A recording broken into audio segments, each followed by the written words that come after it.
Hey guys, and welcome to Miniature Heroes. So of late my gaming table has been looking a little bit poor. I'm lacking in scatter terrain. We're probably all guilty of this at some point in time. So I decided I was going to create some barricades. Now barricades are great. They can be used to impede, slow down a vehicle, even trap a tank. They can be used to block line of sight. They're great for allowing time for your troops to move up into position whilst under cover. So in this video, I'll show you how I made these barricades.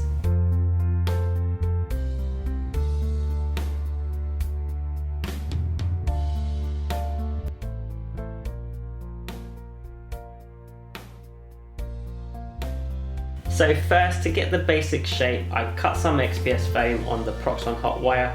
These are 1 inch in height, 1 inch in width, and 3 inches in length.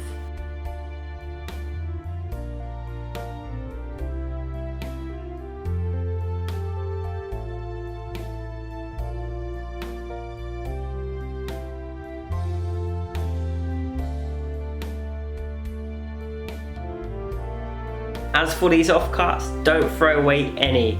You will always find a purpose for them for future projects.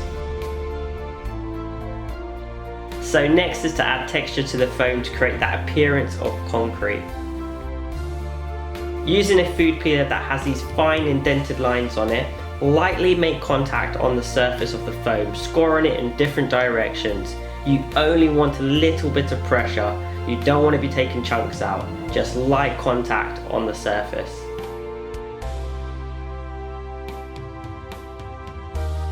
Next, using a single cut file, I smooth out some of the surface and file off some of those sharp edges where excess may have taken place. It's always good to refer to images on the internet to draw your inspiration from. I did a search on worn concrete barricades. So next, using different files and a blade, I work on the foam to get the desired look, making cracks and holes. With the triangular file, I create some dents into the corners of the concrete to replicate that heavy impact, and I also chip away in places. When working on the foam, I'd suggest to start small and build up to it. You don't want to take away too much. It's easier to take away in small sections than having to try and put back big pieces you're unhappy with. So one of the barricades, I decided to break it in half. I then glued 4 pins into the concrete to act as rebar. You can use paper clips for this, or any wire, or have 2 wires and twist them together would work really well for this. Once the glue had dried, I then applied pressure to bend the wires. Next, to make the foam more durable and protect it, I mixed up some black paint and Mod Podge. I then added a pinch of grit and sand for texture.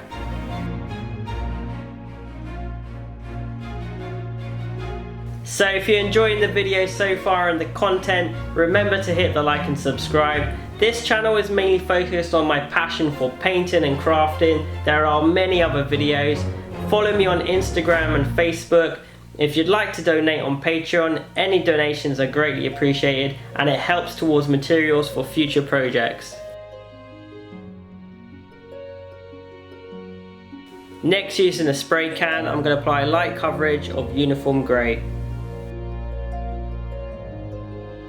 So next I'm going to apply a heavy dry brush of a lighter grey paint. This paint I'm using is Pale Grey by Fault Art. Using tissue paper, remove most of the paint off the brush.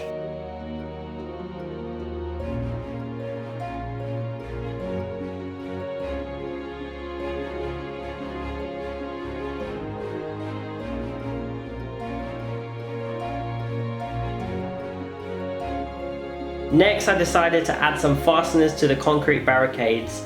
The old barricades normally have these and the cranes would hook onto them and move them into position. I found some U-nails which are perfect for scale. U-nails are usually used for attaching mesh and fences to wooden posts and frames. You can find these in most DIY stores. I made some holes and then I glued those down.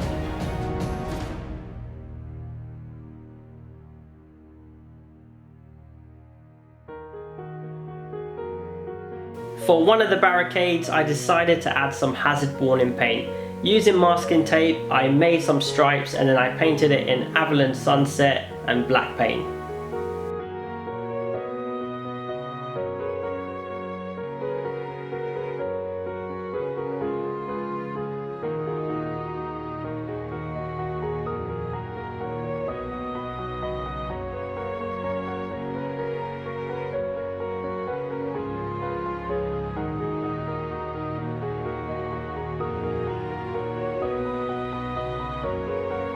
To take away that fresh paint and make it look more worn, I just lightly file it down.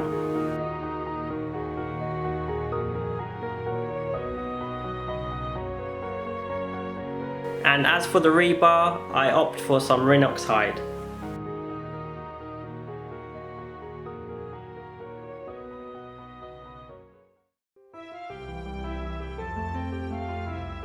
So to weather the metal fasteners, I sponge on some Avalon Sunset. Once that's dry, I then sponge on some burnt sienna, and then I finish off with some burnt umber.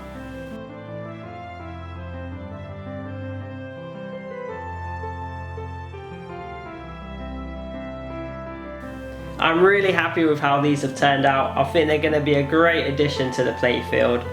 If you enjoyed this video, please hit the like and subscribe button. If you'd like to support me on Patreon, any donations are greatly appreciated. It will go towards future builds. Thank you for watching, and I'll see you next time, friends.